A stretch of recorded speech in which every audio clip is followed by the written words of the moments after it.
আসসালামু আলাইকুম। আশা করি আল্লাহ তাআলার অশেষ রহমতে সকলে ভালো আছেন। তো ছবিটি দেখতে পাচ্ছেন যে একটা ধান, ধানের কম্পোজিশন, ঠিক আছে? কী গঠন উপাদান দিয়ে গঠিত এই ধানটা এবং রাইস মিলের মালিকেরা অসাধু ব্যবসায়ীরা কীভাবে আমাদের আল্লাহ প্রদত্ত যে আমাদের পুষ্টি গুণাগুণ থেকে আমাদের দূরে সরিয়ে নিচ্ছে। প্রথমে দেখতেন যে প্রথমে 20% আছে রাইস হাস্ক। এখানে হলো তোষ বলা হয় যে ধানেরা প্রথমে রাইস মিলে নিয়ে এটা মিশিংয়ের মাধ্যমে এটা হাস্কগুলা তুলে নেয়। এরাই প্রধানত মিল মালিক প্রধান কাজ হওয়ার কথা ছিল, বাট তারা কি করে, ধানের যে প্রধান অংশ, চাউলের যে প্রধান অংশ, রাইস ব্রান 8% যেটা চালের খোসা বলা হয়, ঠিক আছে?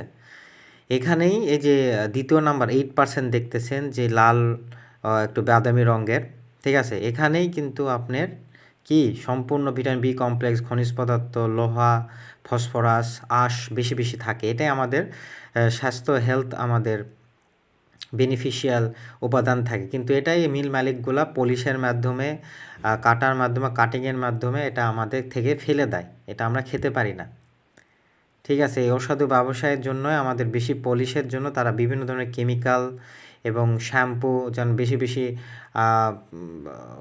মানে ওয়াশের মাধ্যমে, ধোয়ার মাধ্যমে যেন এটা এই বর্ণগুলো, বাদামি বর্ণগুলো যেন চলে যায়। আর আমরা কি খাচ্ছি যে হোয়াইট রাইস, সম্পূর্ণ এই যে সাদা চাউল যেটা খাচ্ছি, 70% যে চাউলের ভিতর থাকে ধানের ভিতর, এটা আমরা খাচ্ছি। এখানে বেশিরভাগই কার্বোহাইড্রেট আছে। তাছাড়া এখানে ভিটামিন বি কমপ্লেক্স, আঁশ, যে আমাদের খনিজ পদার্থ যেটা আমার ইম্পর্টেন্ট, যেটা মাইক্রোনিউট্রিয়েন্ট, এটা আমরা পাচ্ছি না। এতে করেই আমাদের গ্লাইসেমিক ইন্ডেক্স নামে একটা জিনিস আছে, সেটা আমাদের ডায়াবেটিস বাড়ার জন্য খুবই দায়ী, ঠিক আছে? শুধু সাদা অংশ খাওয়ার জন্য।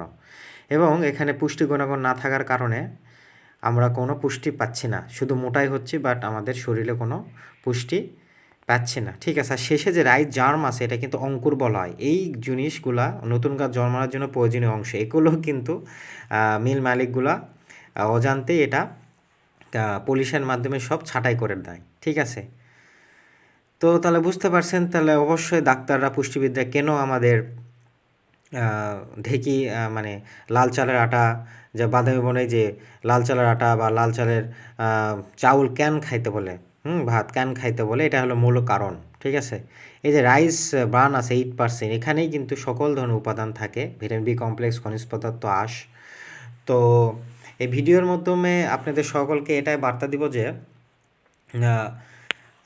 মালিক পক্ষ যদি শুনে থাকেন, তো অবশ্যই মানুষের কল্যাণে একটু হলেও যদি আপনাদের দয়া হয়, অবশ্যই এটা থেকে বিরত থাকবেন এবং মানুষকে তার পুষ্টি গুণাগুণ থেকে বঞ্চিত না করার জন্য এটা আমি আহ্বান জানাচ্ছি। এবং সাধারণ মানুষের অনেক ভুল আছে, যে অনেকে বলে যে এরে বাপ রে বাপ, হ্যাঁ, এনেকে বলে যে এটা অনেক ময়লা, মোটা চাউল, আর চিকন চাউল সাদা দেখলে বাহ খুব পরিষ্কার, মানে সিমসাম, এরকম নিট অ্যান্ড ক্লিন, এরকম কথাবার্তা বলে।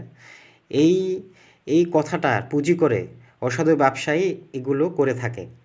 এদের তো কিছু করার থাকে না, কারণ হলো পাবলিক ডিমান্ড, তার ক্রেতার ডিমান্ড, মানুষ কী চায় সেই হিসাবে যদি না করতে পারে, তাহলে তো ব্যবসা তো লস খাবে। তো আমরা তো ভোক্তা, আমরা যদি সঠিক জ্ঞান থাকে এবং সঠিক যদি আমরা বার্তা দিই এবং সঠিক চাহিদা যদি আমরা করতে পারি, বাজারে অবশ্যই স্থিতিশীল হয়ে যাবে। মিল মালিকরাও তখন বলবে না, মানুষ তো এটাই চাচ্ছে।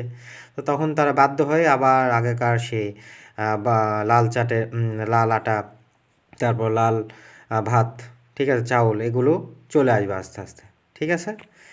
তো ভালো থাকবেন, সুস্থ থাকবেন, আশা করি। আসসালামু আলাইকুম।